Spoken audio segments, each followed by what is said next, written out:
Nebraska, Colorado, prime time. This is the Pick Six podcast, not being recorded in prime time, but we have some prime time players in this one here. Tom Chattel, Sam McEwen.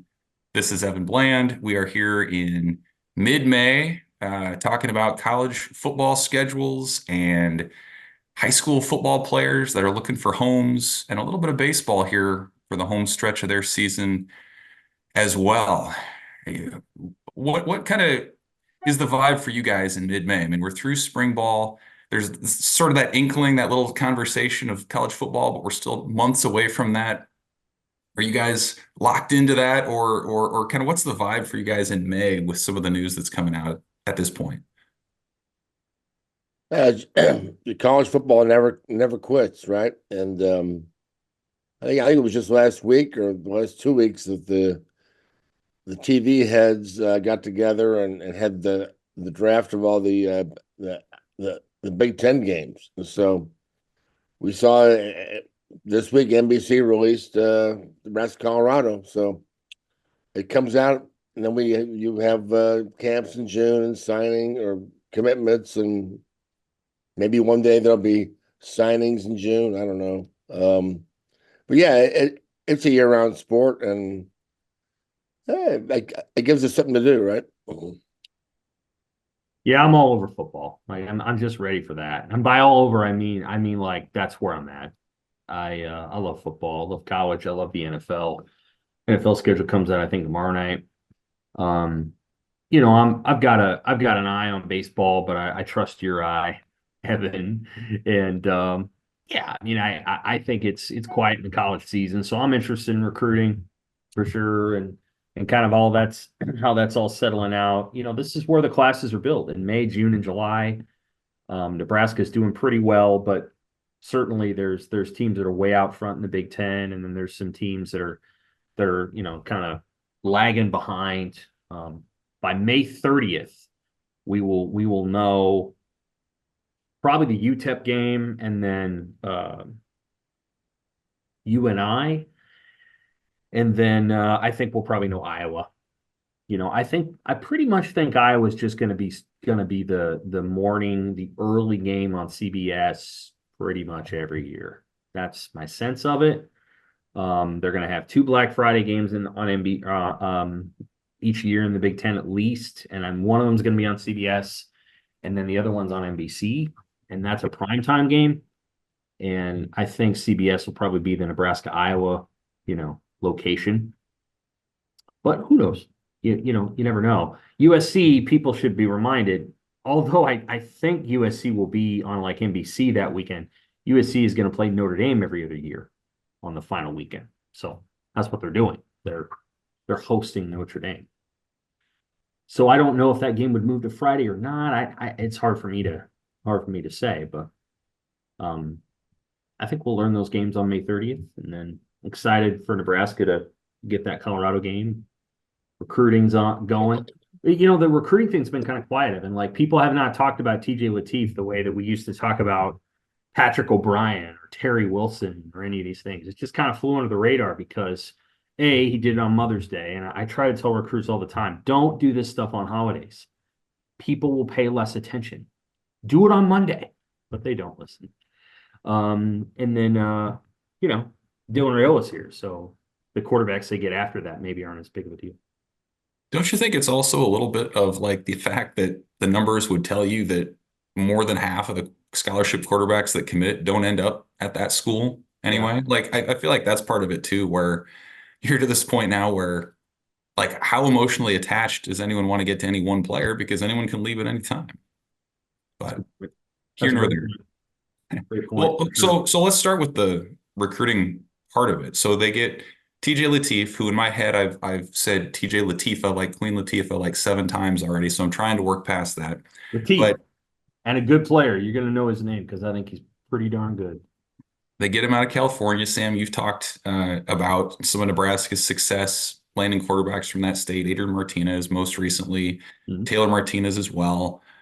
So Nebraska, we can talk about him, the player, in a minute, but just the sort of the trend that Nebraska's on right now, Sam.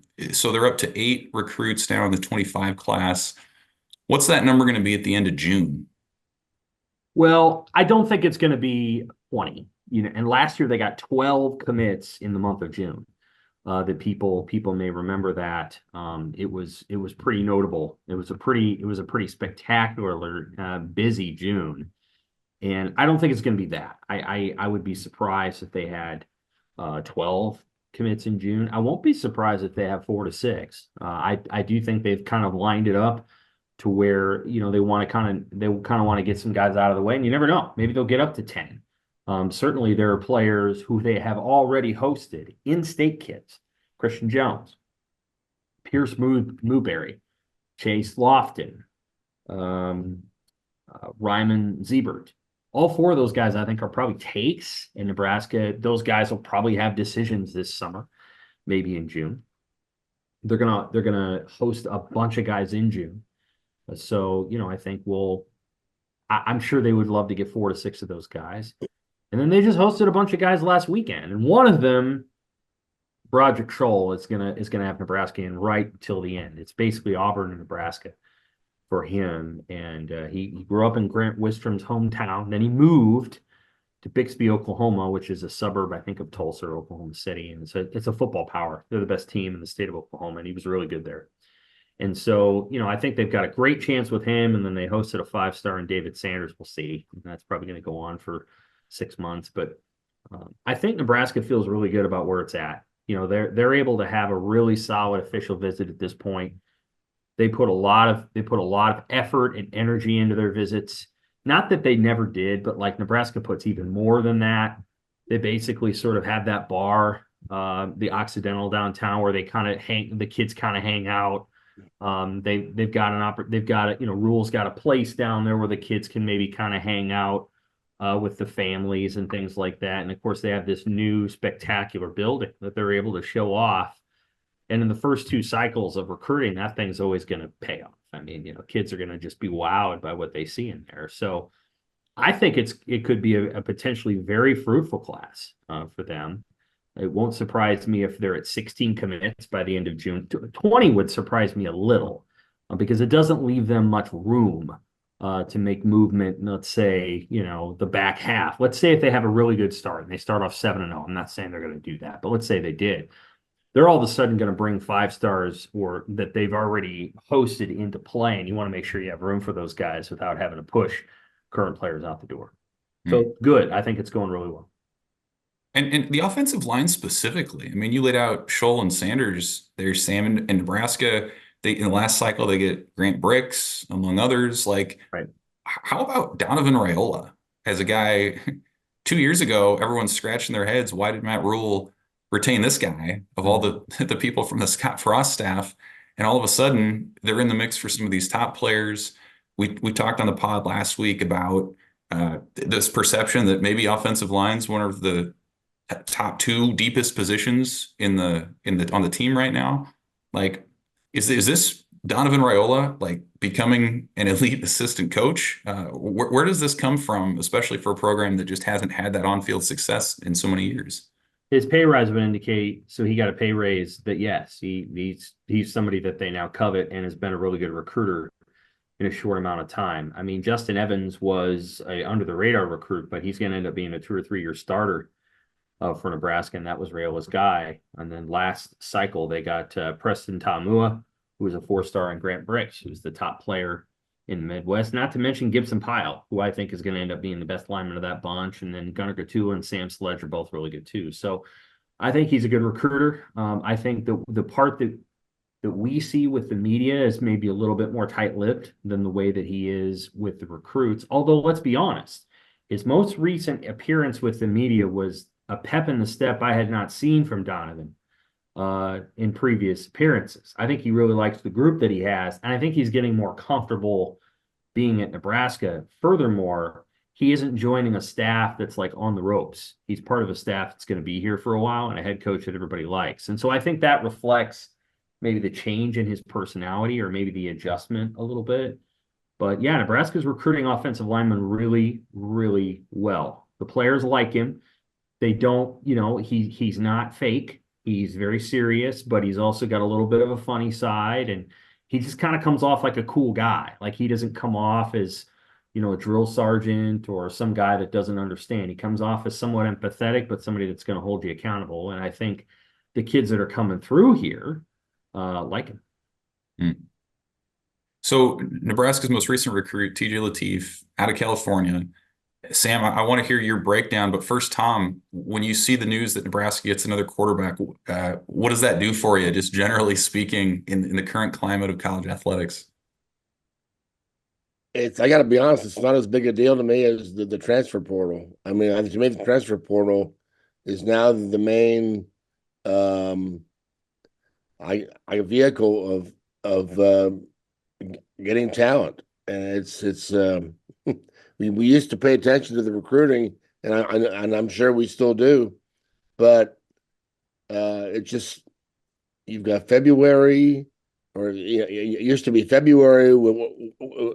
What was the Christmas morning for people pay attention to who's coming in, who's next. Then it was early signing period. Now the portal has totally overwhelmed all of that because there's transfers as soon as the season's over, and there's people, and then there's another portal in the spring after the spring game in April. I think we live in a world now of the transfers and NIL, and it's more immediate. It's for people that are the fantasy general managers of college football. It's more fun. It's more gratifying. You get and you get guys that have played. In some cases, you get kids from Alabama want to come here, and we've had that before, and yeah, I just think it's too bad because I think the high school kids, in some cases, don't get a chance because of the transfers are the coaches are gonna go for a guy who's a little older. So yeah, I think it's great. But they've got a freshman quarterback who's 5-star. And the quarterback room looks good. So come on in and join the club. But in terms of, was it a big splash? Not really. I mean, and that's no slight against the kid. He's probably very good. And I also think you wonder, Brian, how long is he going to be here? It's just all these things play into it. Mm-hmm. It kind of reminds me a little bit of when Luke McCaffrey committed before Adrian Martinez had played a game at Nebraska. And it was like, okay, that's cool. People are excited about that. But like the focus was on the guy who was about to play a season and had the most obvious in your face potential. And so I kind of feel like there's maybe some of that with Lateef, and you kind of look at his recruiting process, and he's kind of the number 2 guy, the bring along for a lot of schools. But to me, like his willingness to come into a room with Dylan Raiola and the presumption that he'll be the starter for 3 years, I think says a lot about his makeup. Probably that he's like, yeah, if you want me, I'm going to come here. Maybe playing time's not super obvious. Sam, when you look at his game, is it how would you compare it to a Dylan Raiola, or maybe what's distinct about Lateef, or what his strengths are as a player? Well, versatility is something that we can talk about in a minute, but is he durable? That'll be a question. He got banged up last season, and that's something to watch coming up into this season. If he's able to play, all however many games Orange County Lutheran plays, that'll be good. And if he does play them all, he's probably going to throw for over 3,000 yards and probably 30 touchdowns. His decision making, at least on tape, and tape obviously is curated, is really good. He knows where to go with the ball. Orange Lutheran runs a spread system. You mentioned McCaffrey, the former coach at Valor Christian High School in Colorado, is now the coach at Orange Lutheran. And so they run kind of a spread system. Lateef is a thrower, and he's a passer, actually, is what I mean by that. He can pass the ball. He knows where to place the football. Things like slot fades and box fades, you got to know where to throw it. He knows where to throw it. Throws pretty good deep out. That's on the highlight tape. I think he's got a lot of potential. And so much of what quarterback play becomes at the collegiate and then at the NFL level is, you've got to get the right people around him, and then you really have to take the time to develop. And people should keep that in mind as it relates to Dylan Raiola. Dylan Raiola is probably going to be a better quarterback in his third year than he is in his first year, irrespective of the stats. And that's not always easy to say. Wasn't true of Adrian Martinez, but you got to remember that 2020 got banged up and it was a COVID year and it was all these other things. But the reality is Dylan's probably going to be a better quarterback in year 3 than he is in year 1. And the same thing is true of Latif. You can redshirt him, sit him for a year, get him 2 years clear of Raiola, and then let him compete with Kalen, and may the best man win. I think both of them have really good skill sets. So Nebraska's got to keep adding quarterbacks that are capable of winning at the collegiate level. You can't just say, well, we're going to go out and get, a 5'11" game manager because we don't think anybody will come here until Dylan's gone. You have to continue to go out and get players who can challenge Dylan Raiola. And I actually think Latif can do that. I think Raiola's better. But I don't think Latif will give him, an easy breather. Neither will Kalen. So I think they're in pretty good shape at that position. And I do like Latif's game. Do you think is 4 scholarship quarterbacks kind of the sweet spot for Nebraska? I mean, they've had 5. It's really hard to keep 5, especially in this era of the portal. They've said, Rhule has said multiple times, 3 is maybe a little lighter than he wants. Is 4 that sweet spot? And how do you, kind of feed all those mouths to keep them so you can actually build some depth? Pursuant to Tom's point, I don't really know that it's easy to keep 2. Like if you think about it in the sense that the second person is like a really good quarterback, it's hard to keep a second quarterback. You're always going to have 3 scholarship guys on the team, but a lot of times those guys will be untested. So here's my answer of it. As many as you can. Like, what difference does it make? If they leave, they leave. Okay, they leave. But what you want, I think, is as many good quarterbacks on the roster as you can get. And if that's 4, great. If it's 5, guess what? Ohio State's going to have 5, apparently, because none of the guys went into the portal. Then that's what you do. Like you try to get as many guys as you can who can fill that role. And it used to be, well, only keep this many because the other guy's going to leave. Well, they're going to leave anyway. So you may as well have as many on there as you can.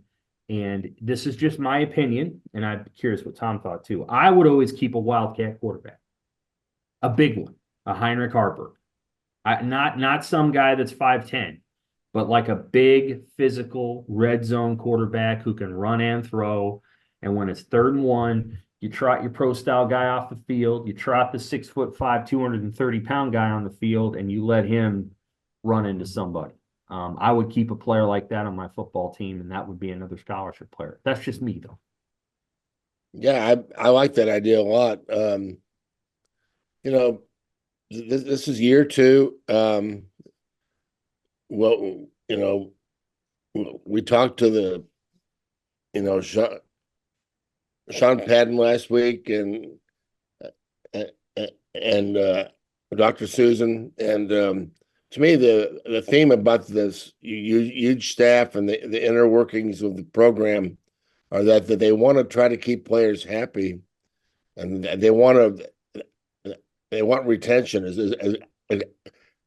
as much retention on the roster as they can get.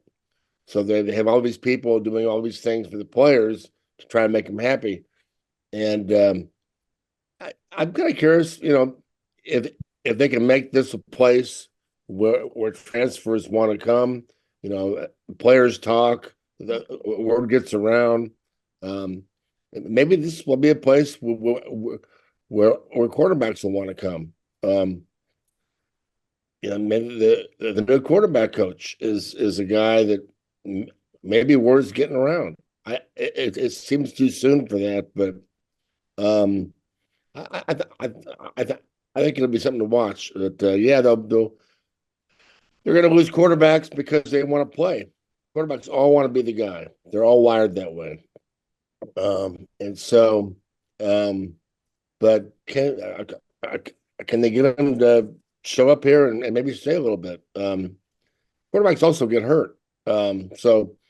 It's I like that idea of having always having four, and you know, maybe the young guy red shirts the first year and watches. They may have the big boy Wildcat, Roethlisberger type of guy. Yeah, it's when they get this thing going, it's that the possibilities like that are where we have role players. I mean, those are the best teams and programs have role players, and I like that idea a lot. My And only 50, counterpoint would be though, like if you have more than four quarterbacks, doesn't that kind of stunt your ability to develop them? I mean, Matt Rule's talked about really protecting the room that he's had. And part of that's because they're young and they're true freshmen and he's trying to rack up snaps. But like, doesn't it kind of go against your motto or your mission to develop quarterbacks at at that position specifically? If you have five or six guys and you're spreading the snaps around, and I get like they're going to leave anyway, but like I don't know, I feel like you're if you do that, then you kind of undercut your original mission anyway, and you're sort of somewhere in the middle and not being super effective either way. Is that well, at some point, they're not all going to be freshmen. Like you'll get to the point where hopefully Heinrich Harburg, who I do not think should transfer under any circumstances, he is in the spot where he needs to be at Nebraska. They will find a role for him. This is going to become a point where Heinrich Harburg, Dylan Raiola, and Danny Kaelin are, collectively third-year juniors and a sixth-year senior, and that's, the development is a little less than. I agree. In the moment where you have two true freshmen, one of whom is probably going to be your starter, that he needs to get as many reps as possible. But as time goes on, what you hope is that quarterback matures and he takes some of that on himself. And so, and one of the things that I appreciate about Rule is I don't think they're going to stop Dylan Raiola from going and working with Patrick Mahomes or working with somebody else if that's what they need to do. I'm sure Glenn Thomas has good relationships with all kinds of people. When Adrian Martinez was here, Adrian Martinez was not allowed to work with other quarterback coaches. And I never quite understood that. Of course, he went and did it anyway. I think he did it anyway, right before his senior year. I think I always kind of heard that was the case, but the reality is it just, I hear what you're saying, and I think that's important. You can, but you can also, get to a point with a quarterback where he's pretty developed over the course of 3 springs and 3 falls, and you can find your way to accommodating 5 guys. All I'm saying is that, like, if this is a pure numbers game anyway, and the guys are going to leave, you might as well try to keep as many as you can. Like, and I'm not saying 8. It's not the Todd Gragnano era at Nebraska. No, if it's 5 one year, it's 5. Like they've had a couple years like that in the past where they needed a bunch of guys, and it's not perfect, but maybe you do it one year. And again, the Wildcat thing isn't really a quarterback. I mean, that's more of a hybrid player who you can use in a bunch of different models. Taysom Hill is the best example of that in the NFL. In college, there's been other guys that can do it. I think it's a great idea. A lot of teams don't do it. But yeah, I think 4 is probably natural. But if you go to 5, well, then you're at 5 one year. All right? So on the field, then we talk about TJ Lateef. One of his finalists was Colorado, and Nebraska finds they're playing a primetime game against Coach Prime in Lincoln, 6:30 on NBC on whatever day that is in September. Big deal, 6:30, guys. Does that matter? Had it been 2:30 or obviously we kind of figured out it wouldn't be big noon a little while ago, but how big a deal is this for the program, for the atmosphere, that this thing's under the lights? It's huge. I think for the program and the stage and the game and the audience and everything. I mean, prime time. And the name says it all by, that's all you need to know about this game, right? Prime time. And I don't know if Colorado is going to generate the the pregame show buzz that they did a year ago. Maybe early.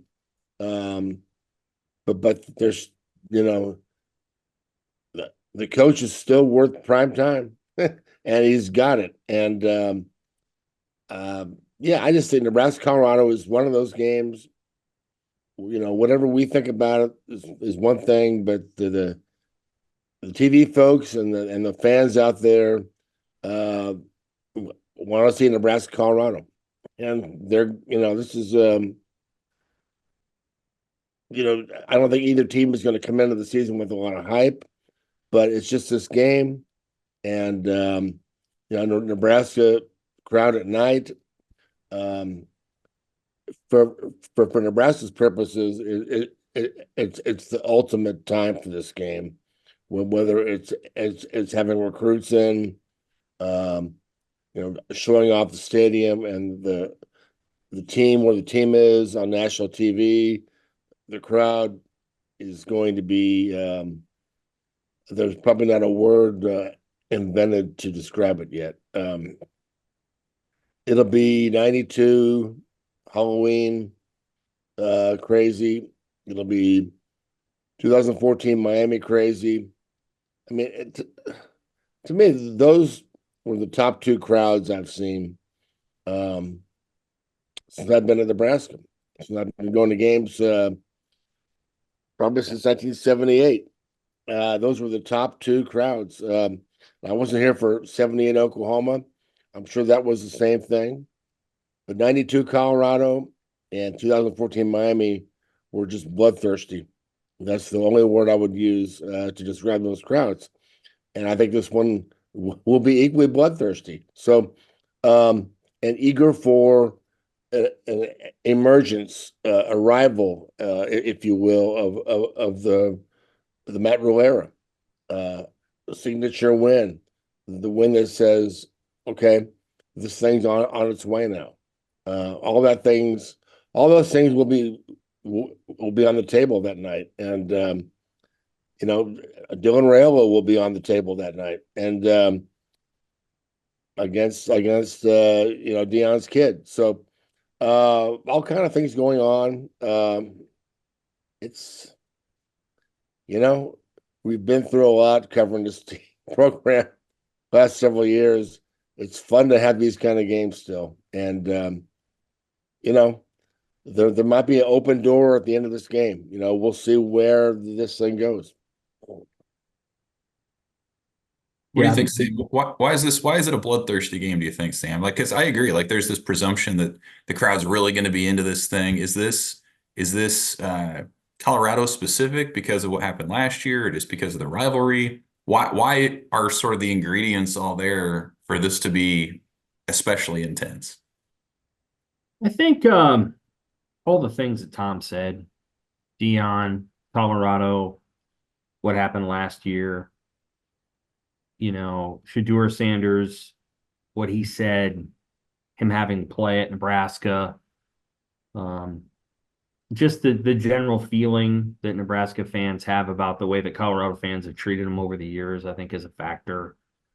The fact that Colorado's won 3 games in a row in this series is a factor. And, it's a night game. And I think Nebraska is 21-3 in non-conference night games, home night games, since 2000. I think which is pretty good. They've only lost 3. They lost Virginia Tech in 2008. Everybody remembers that game. And Virginia Tech was really good. They won the Orange Bowl. They lost to Georgia Southern, which is, memorable. That was the last game of the Scott Frost era. And they lost to USC. And everybody remembers that game too.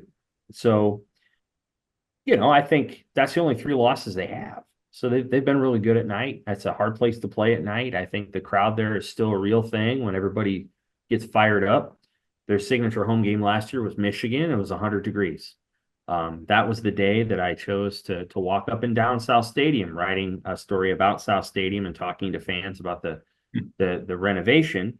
And I remember being done with that and going, I don't know why the hell anyone would sit here for 3 hours, given how hot it is. And it was unbelievable. And of course, then the game started, and then I'm sure a bunch of people just left because it was miserable, hot, and it was a blowout. So I'm sure a lot of fans will be juiced up for it, maybe a few literally. And it's going to be a lot of fun. Nebraska, it's an opportunity, like Matt Rule said, to show everybody what the work that Nebraska's done. And I think the teams probably won't necessarily be too hyped up going into the season, but I think the game will. The biggest game that day is Texas, Michigan. That'll be at noon. And then you're going to have a long wait for the big game later that night. So, there aren't a ton of big games that week. That's the biggest. The one I just mentioned is the biggest one. After that, it could well be Nebraska, Colorado.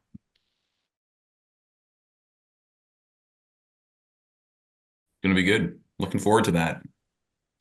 And it's not great for deadline, but everything else is fantastic. Yeah, 6:30 is better than 7, right? That's true. And it's a taking off opportunity. Like, how many of these has Nebraska had over the years? 2019 Colorado was sort of that same opportunity. It looked like maybe they were on their way, and it didn't happen. They blew it. Now Nebraska gets that shot at home. We'll see what kind of momentum they can generate. I think they'll be all right. I think that's a game that I would pick Nebraska to win, but they got to go do it. They have to go do it. They have to go beat these teams. They can't just say it in their mind. And, if you can't beat this Dion team, man, I don't know. So I think they'll be favored to win, but we'll see what happens. Baseball now? You want to do some baseball? Yeah. Okay. Nebraska goes into the final weekend. One game or a half game? One game behind Illinois. One game. So we're in a cluster of teams. Nebraska plays at Michigan State on Thursday. Illinois plays Purdue. Is that correct? Mm-hmm. So Purdue also has, a chance to make some noise for the Big Ten title. Nebraska had to basically beat Indiana on Sunday in order to have a real chance here. Nebraska's in second. Purdue, Indiana, Michigan are in third at 13-8. In theory, one of them could pull it off. If Purdue swept and Nebraska lost 2, I guess Purdue and Illinois would tie for the league title. No, Purdue would win the league title. So there's ways that Purdue can pull this off, or maybe even Indiana, but it's really about Illinois and Nebraska. First, let's go back to last weekend. Nebraska came this close to getting a sweep against Indiana, but of course, a devastating Friday night loss, Evan. That was tough to watch, but then they rebounded, and it felt like those were maybe the 2 most meaningful games of the season that Nebraska had on Saturday and Sunday. What was on display was the positive side of like why Nebraska's even keel. Like, we talk all the time when Nebraska would lose the midweek games to Creighton, like, man, they never get up for these games. They look flat. Well, this was the other side of that coin where, yeah, they were, they blew the lead in the 9th in spectacular meltdown fashion with the 7 runs, and guys were dejected, but like they were more just kind of like, okay, like they're gonna lock in, and they found a way on Saturday and Sunday. They played another tight game on Saturday.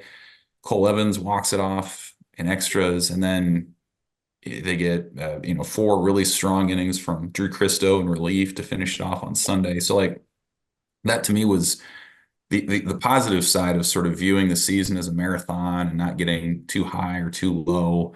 And really, like, the guys who were the heroes in the wins were guys who a month ago would not have been on the field at all. Jackson Brockett, of course, was not a factor until his no-hitter. Drew Christo's been up and down for years, and he's finding his stride. Caleb Clark has lost a weekend rotation in 2 straight seasons, a spot in the rotation in 2 straight seasons.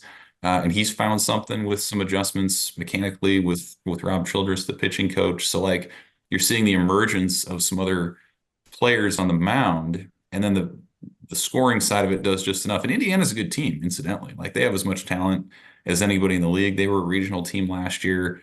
That's a strong program. So, it was huge. It was a pivotal weekend. The other thing too, Sam, you look after they lost to South Dakota State on Wednesday and they lose on Friday to Indiana, their RPI from those 2 games had gone from 20 to 38, which is a huge drop at this point in the season in May. And so, like, if things unraveled, if they had gotten swept or lost the series, they'd be squarely on the NCAA tournament bubble. And so to come back, not only was huge for the Big Ten standings and that race, but also putting them back comfortably into the NCAA tournament where they don't have to worry about the sort of collapse that would have defined this season. Of course, that could still happen against Michigan State, right? Like if In they, theory, yeah, in theory it yeah. could. But that's a team that just lost 21-3 to Minnesota and blew a 10-run lead in the sixth against a bad Gophers team on Sunday. So they have their own issues for sure. They do. They do. Certainly Nebraska has an opportunity to kind of go all the way here. Yeah, the one game I cover all year was the South Dakota State game, and that was just a remarkable shift in circumstances late in that game. And Nebraska, I thought, kind of let its guard down, let go of a 6-2 lead, and got a little cute with its relievers and pitching 8 or 9 guys, and lefty righty stuff, and they just got burned. They finally went to a reliever that didn't have anything, didn't have good stuff, and he gave up a 3-run homer, and they lose the game. It brought back out the same critics that are like, when is this thing going to be what it used to be? And when is Nebraska baseball going to get back to the Nebraska baseball that didn't do things like that and regularly posted 40-win seasons and went to the NCAA tournament, not just to hang around for a weekend and pat itself on the back for beating Northeastern, but actually went to super regionals and hosted regionals. And Tom, I know that, this is a conversation that you've watched over the course of really, your entire time as a columnist, but specifically in the last 25 years. Because I think it's like the 25th year anniversary of Dave Van Horn being hired, or 26th year, I don't know. But it does feel like there's that conversation of what Nebraska used to be and what it is now. I know you chatted with Will Bolt, and you're going to have a column this Sunday, but just your general thoughts on where the program's at. Well, my general thoughts are that this is a season that is, if it's not driving Husker fans to drink, which they now can do, actually it is driving them to drink because the lines at Haymarket for the beer lines are very long. It's driving them to see some kind of therapy. I mean, it's been this ultimate up and down. They get teased and then it gets pulled back. They have this team that started so well and had a RPI in the top 20 for a while, top 30. Hosting a regional has been in the conversation for a long time, and yet they have these mindless lapses in the midweek where they're not getting blown out. They're just not. They're not finishing. They have leads. They have runs, and they can't finish the game. And that was always the hallmark of the Van Horn, Will Bolt, Rob Childress era. Was when they got you down, they finished you off, and they did it almost clinically. They were kind of ruthless. And this team doesn't have that, but they are resilient. And there are times when I look at this team and go, maybe they have the it thing. Maybe there's the it factor there. They last weekend coming back like that. But I just find it interesting that sometimes the fans have snapped and said, they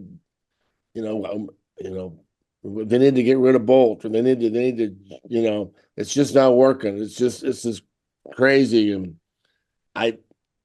people are just they don't know what to think about this thing right now. They want to buy in, and they have bought in, but to give up 8 runs in the last 2 innings, Friday night, or whatever it was, and then whatever the South Dakota State thing. 8 runs on Wednesday night too. You got to finish these things off. These collapses are. That's not what. And I think, in a sense, Bold is this idea that they're trying to be like Van Horn.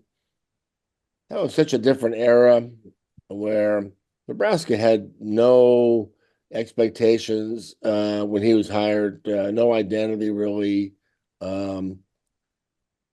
and he gave them one, but he chased Texas, and he chased Texas in a league where everybody cared about college baseball. That's not the case. They're not in an environment where everybody cares about college baseball, and it just kind of feeds off. Everybody there's this huge competition of teams that know how to play, and there's several regional bids on the line. A lot of teams in the Big 12 made the regionals, but there's no Texas to chase in the Big 10. And there's really not a lot of people excited about, and it just makes it a different thing that they're trying to do right now. So I think the idea that they're chasing the early 2000s is they're kind of chasing ghosts that aren't there. They need to kind of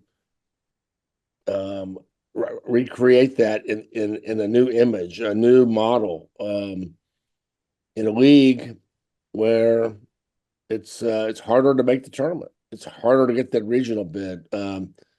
The committee is just not going to throw a bunch of Big Ten teams in there like they did with the Big 12. You got to really earn it, and you can't fall down.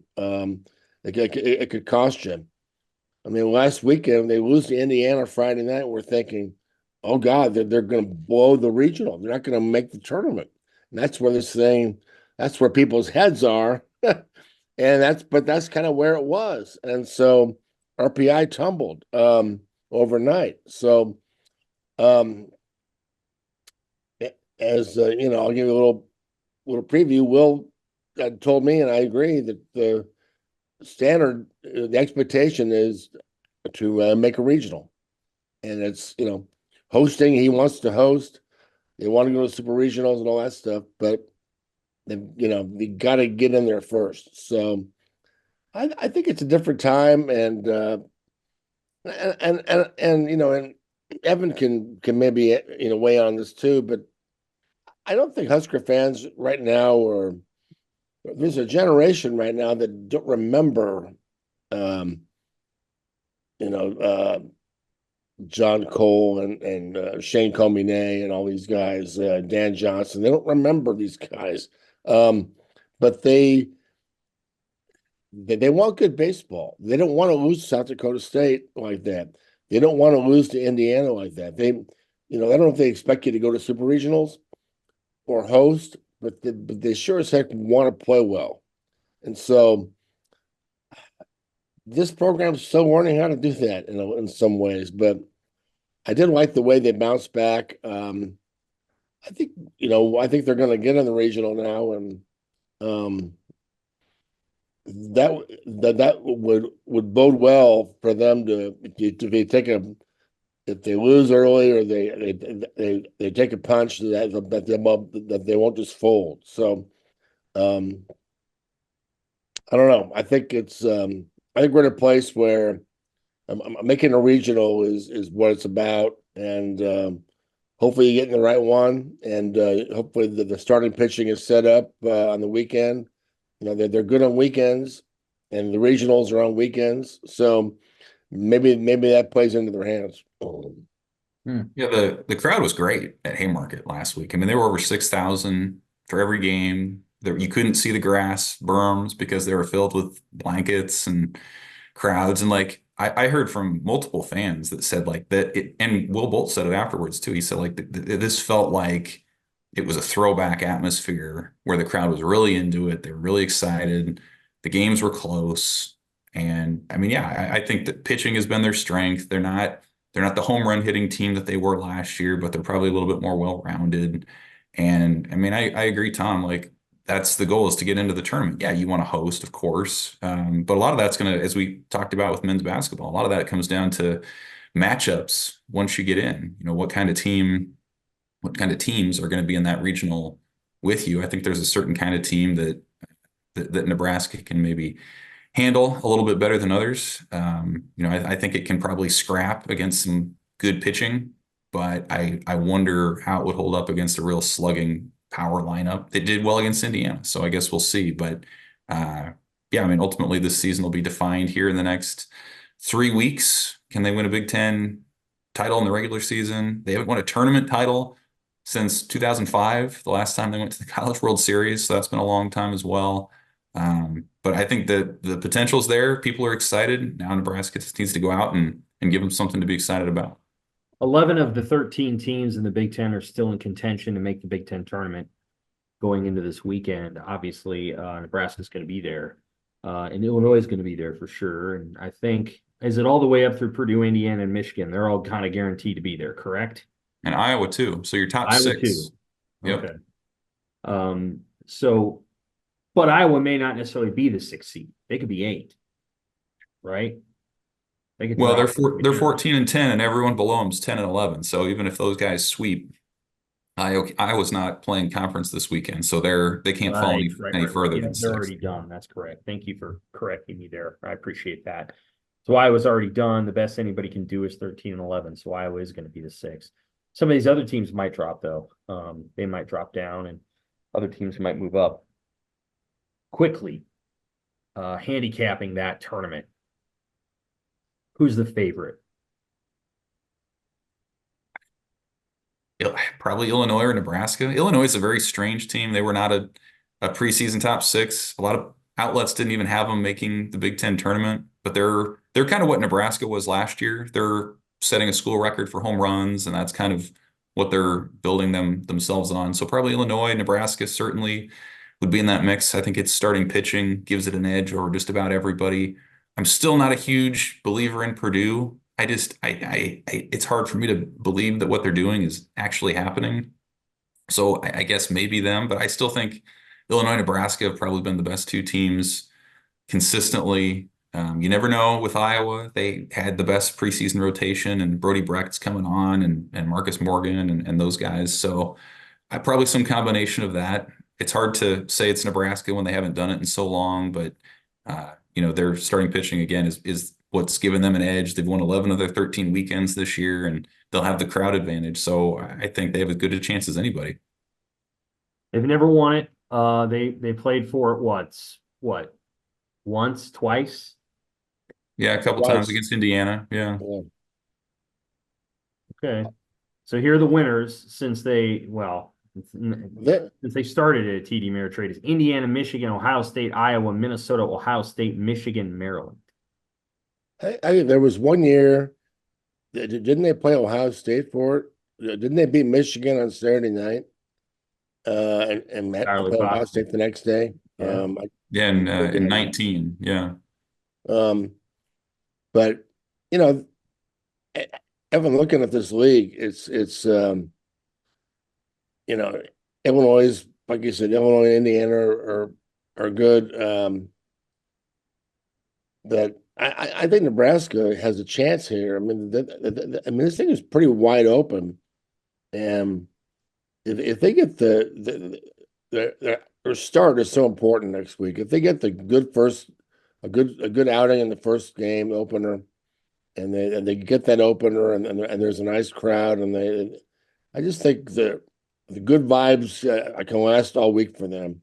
If they somehow win the first 2, then it becomes a momentum thing, and they haven't always had that there. I think this has to be the year that they make a run at it. Again, they didn't play Illinois this year, but they've got the pitching. I don't know about the bullpen, but maybe that's getting fixed up now after last weekend.